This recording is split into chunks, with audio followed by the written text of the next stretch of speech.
Chapter 1. The Act of Noticing. There's a moment, small enough to miss, quiet enough to overlook, when attention stops being passive. You look at something, and in the instant your awareness lands, the moment changes. Not because the thing changed on its own, but because you became part of it.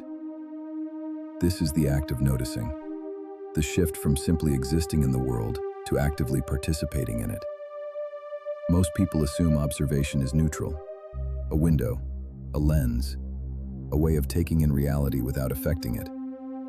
But attention is never neutral. The moment you notice something, you alter it. Not physically, but interpretively. Your mind begins shaping what it touches. You bring your history, you bring your expectations, you bring your fears, your desires, your emotional weather. All of it leaks into the scene. You don't just see the moment, you influence it. The act of noticing is the first distortion, the quiet, unavoidable shift that happens when your awareness becomes part of the equation.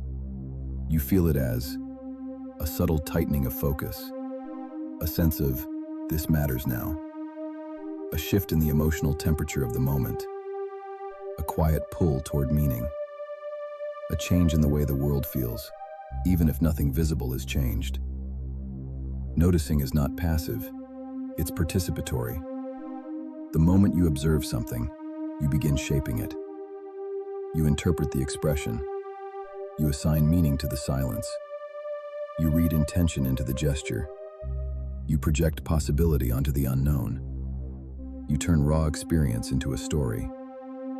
The act of noticing is the spark that ignites the entire perceptual process. It's the moment when reality stops being raw and starts becoming personal. Before you notice something, it exists without you. After you notice it, it exists with you. Your attention becomes part of the moment's architecture. This is why two people can witness the same event and walk away with completely different realities. They didn't see the same thing. They saw their relationship to it. The act of noticing is the beginning of that relationship. It's the moment when possibility narrows, interpretation begins, meaning starts to form. The observer becomes part of the observed. You don't just watch the world, you shape it by watching. The act of noticing is the first step in the entire chain of perception. The moment when attention lands, alters, and begins sculpting what it touches. And once you notice something, you can't return to the version of the moment that existed before you looked. Observation changes the scene, not because the world bends, but because you do. Chapter 2. The Interpretive Lens. You never see the world directly. You see it through a lens, one shaped by everything you've lived, everything you fear, everything you hope for, and everything you assume without realizing it. Perception is not a window, it's a filter. The mind doesn't record reality, it edits it. Every observation passes through layers of interpretation before it reaches your awareness. Expectation, memory, emotion, bias, identity. All of it colors the moment long before you consciously register what you're looking at. You think you're seeing the thing. You're seeing your angle on the thing. This is the interpretive lens, the invisible mechanism that shapes perception from the inside out. The lens forms from your history, the patterns you've learned, the meanings you've inherited, the stories you've repeated so many times they've become automatic. It forms from your emotional state, the mood you're in, the tension you're carrying, the residue of moments you haven't fully processed. It forms from your expectations, the predictions your mind makes before the moment even arrives.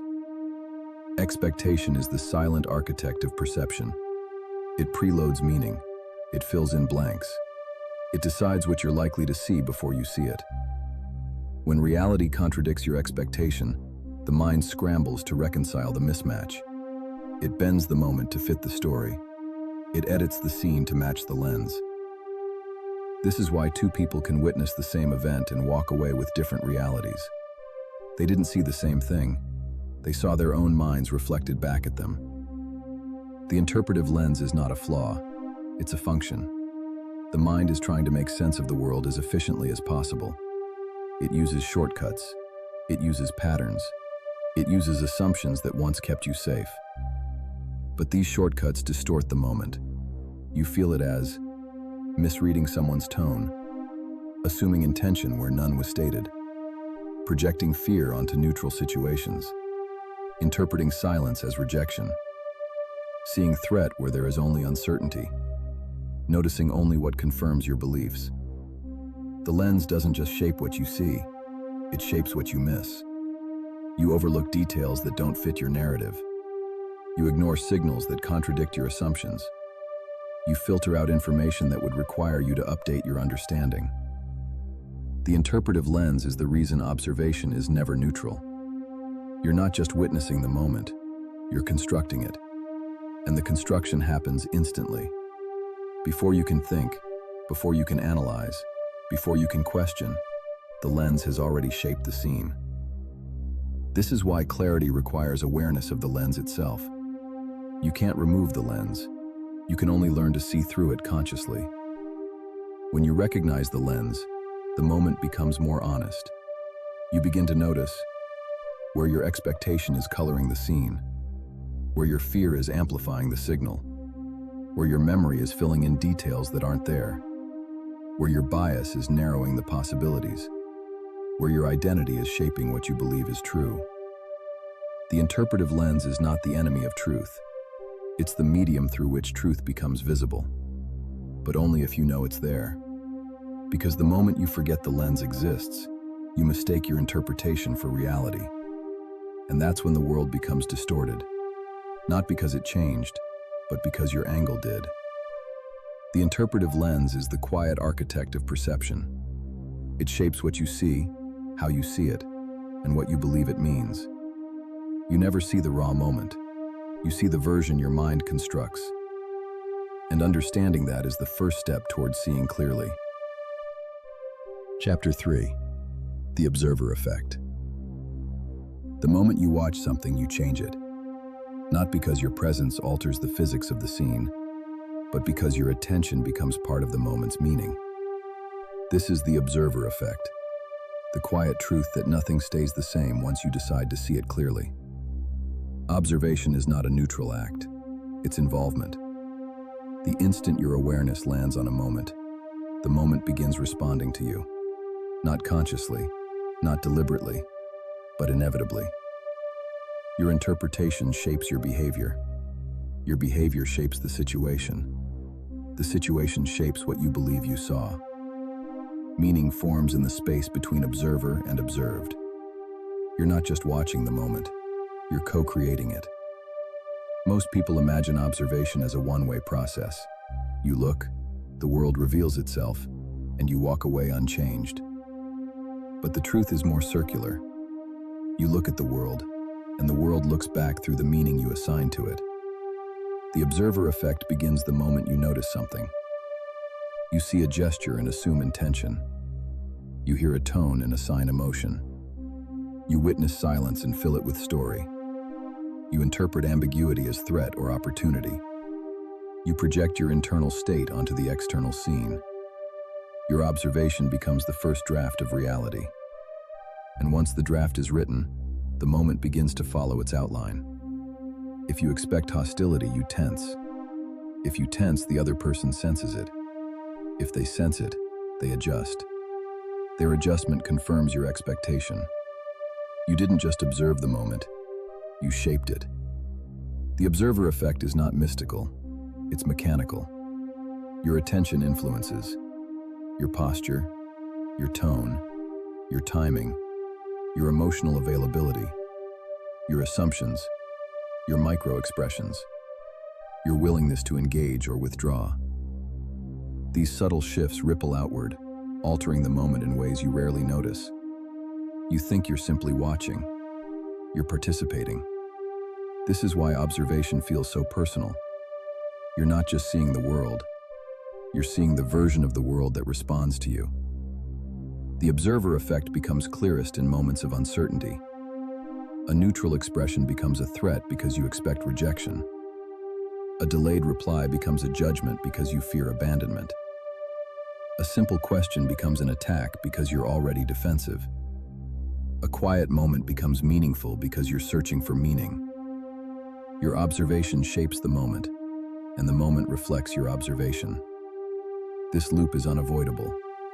It's built into the structure of perception. The observer effect is the reason reality feels different depending on your angle, your mood, your history, your expectations. You're not just witnessing the moment. You're influencing the version of it that becomes real. Meaning doesn't exist in the event alone. It emerges in the interaction between the event and the one who sees it. The observer effect is the reminder that you are never separate from what you're observing. Your attention is part of the moment's architecture. Your interpretation is part of its outcome.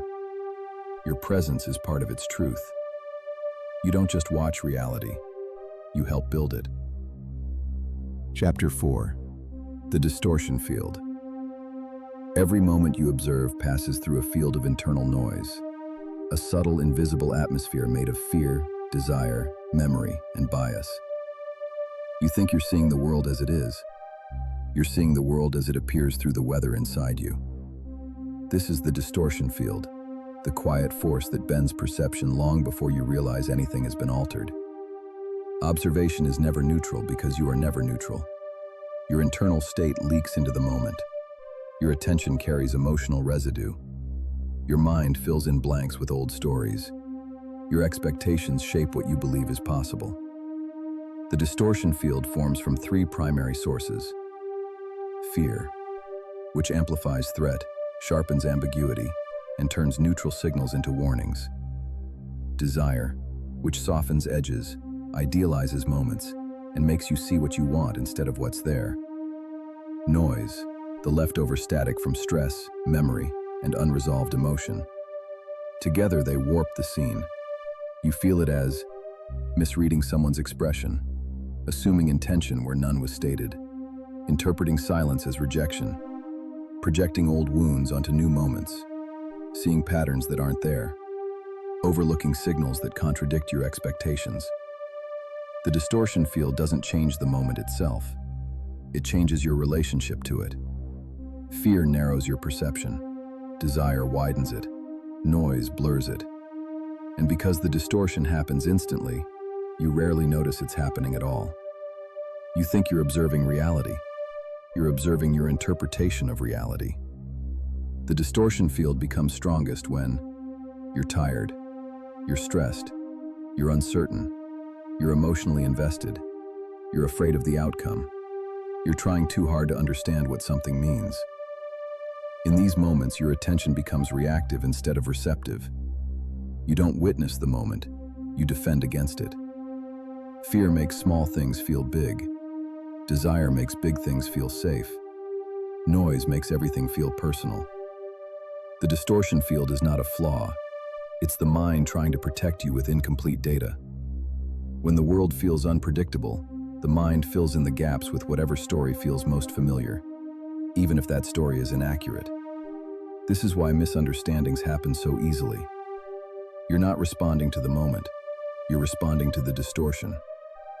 The distortion field bends perception in two directions. One, it exaggerates. A neutral glance becomes judgment. A delayed reply becomes rejection. A simple question becomes an attack.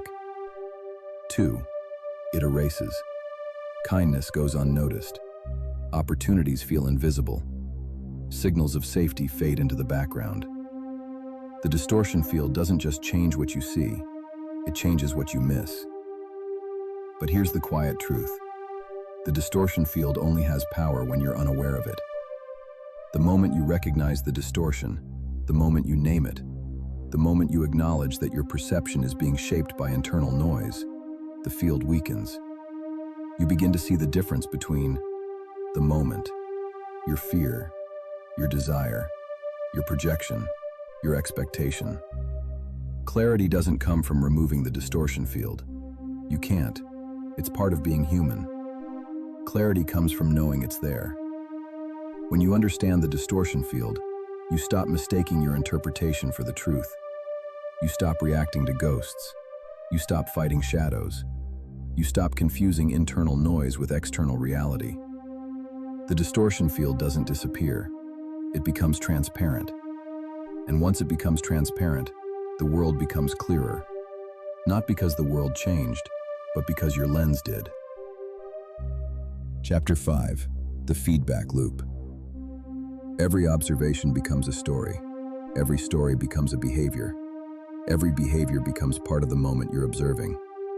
This is the feedback loop, the self-reinforcing cycle where your interpretation shapes the situation, and the situation confirms your interpretation. It begins quietly.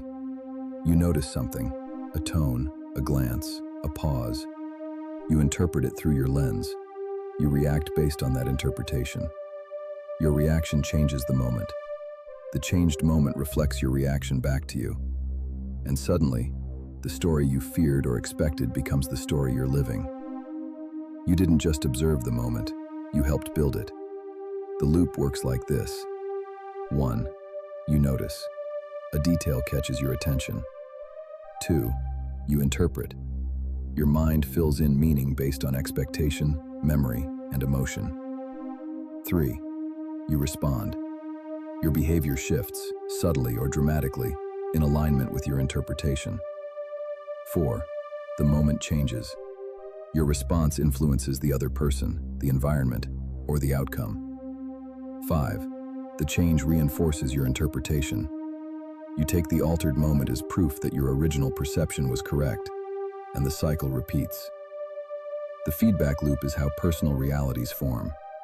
If you expect rejection, you behave cautiously. Your caution creates distance. The distance feels like rejection. The loop closes. If you expect hostility, you tense. Your tension alters the interaction. The altered interaction feels hostile. The loop closes. If you expect warmth, you soften. Your softness invites connection. The connection feels like warmth. The loop closes. The loop doesn't care whether your interpretation was accurate. It only cares that you acted on it. Your behavior becomes the evidence. This is why misunderstandings grow so quickly.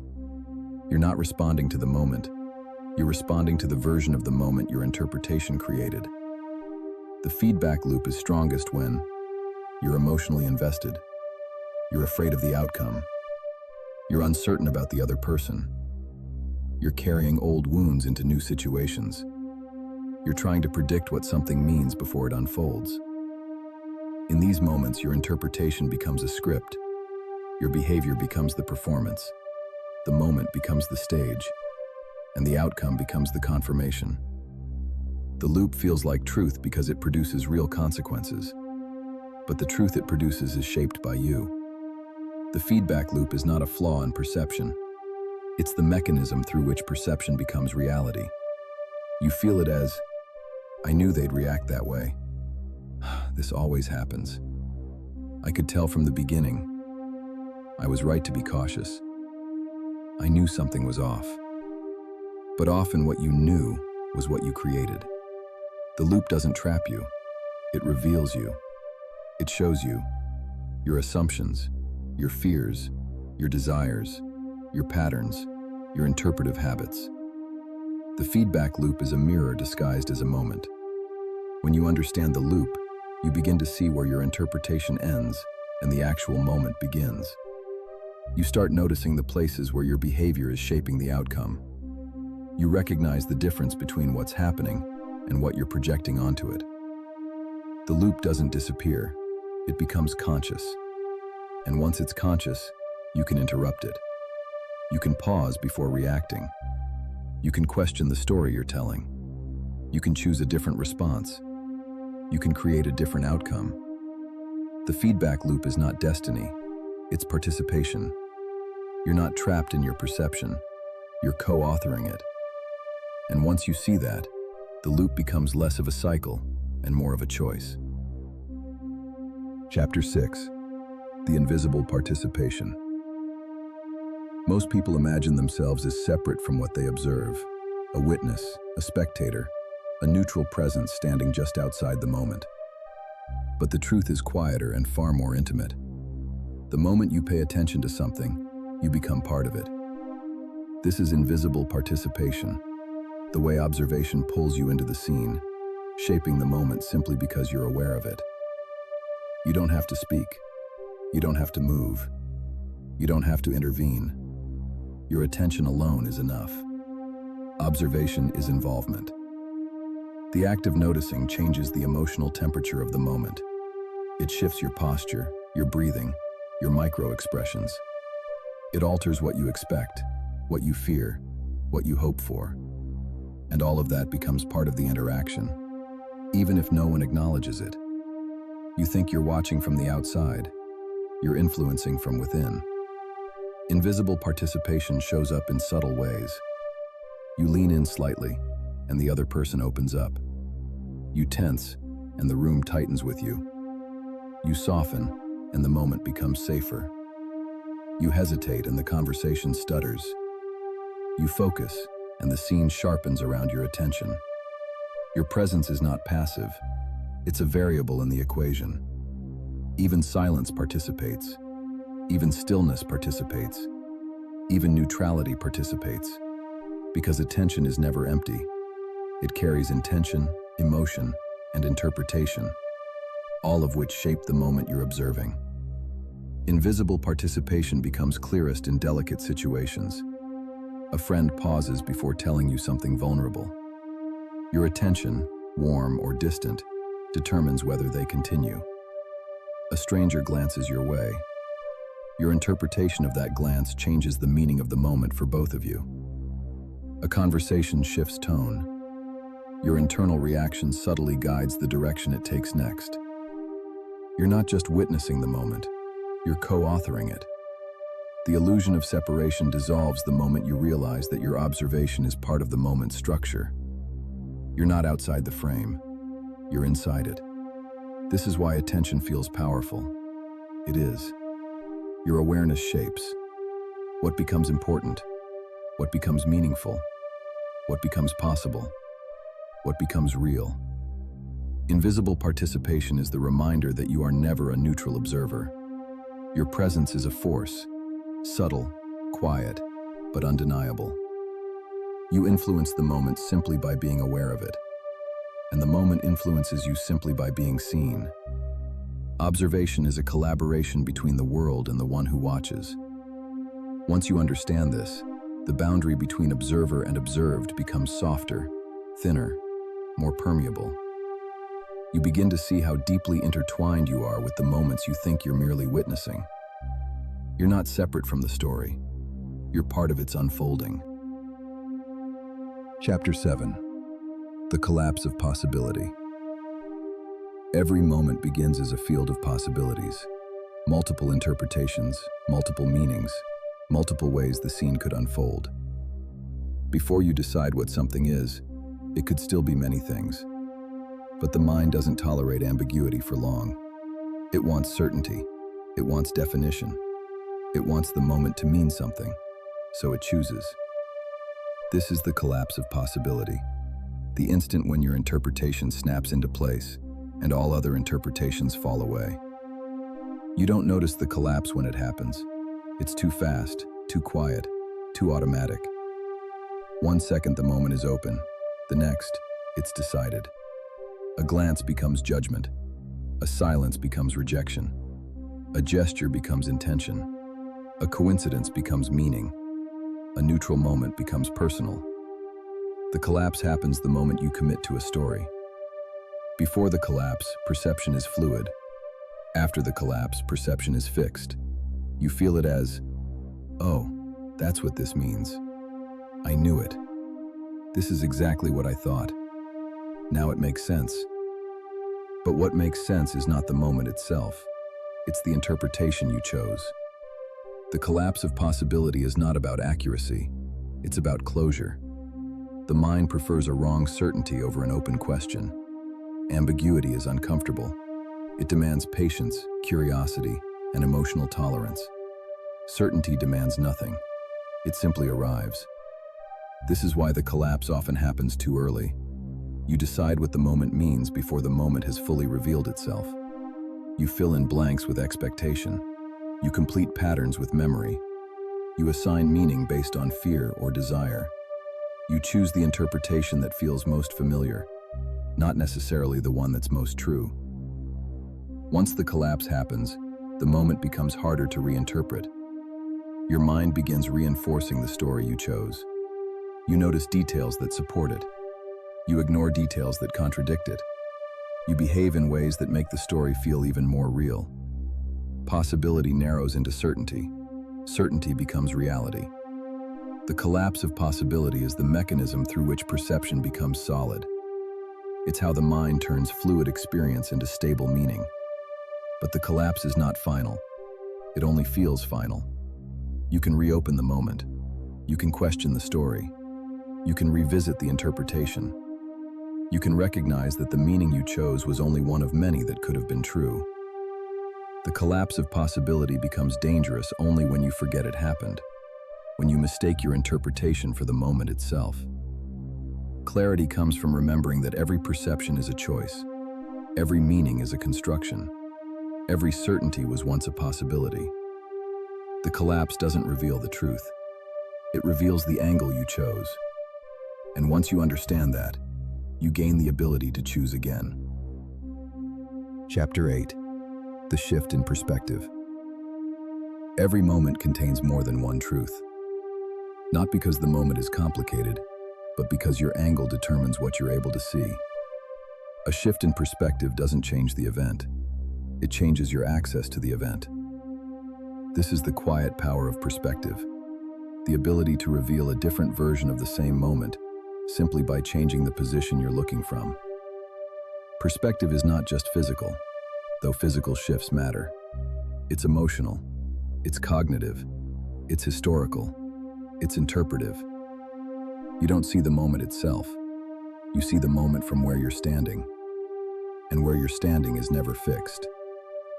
A shift in perspective can be as small as taking a breath, stepping back, softening your assumptions, imagining another explanation, noticing what you've been ignoring, letting go of the story you expected to see, or as large as realizing your fear was steering the interpretation, recognizing your desire was coloring the scene, seeing how your past was shaping your present, understanding that your angle was narrowing the truth. Perspective is the difference between threat and uncertainty, rejection and silence, intention and coincidence, meaning and projection, clarity and distortion. The moment doesn't change. Your relationship to it does.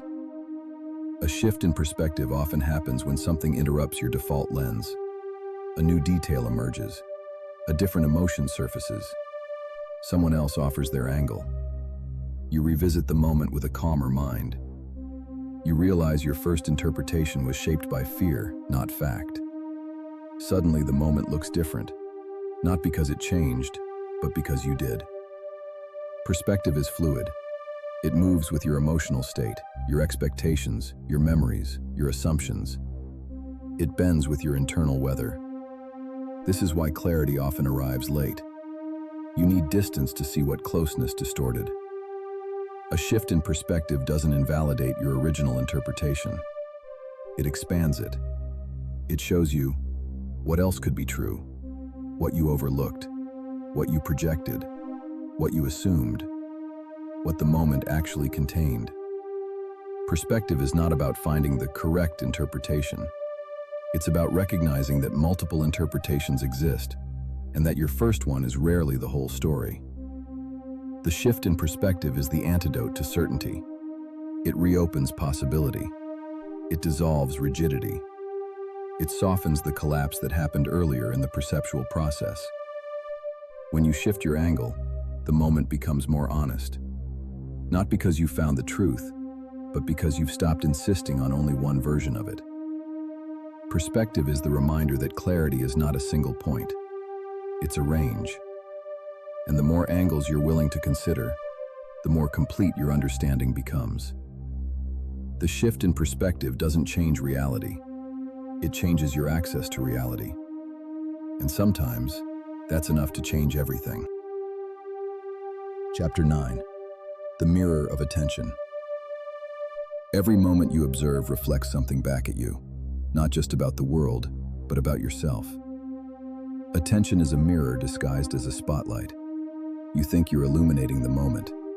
You're illuminating your mind. What you notice is never random. It's patterned. It's personal. It's shaped by the architecture of your inner world.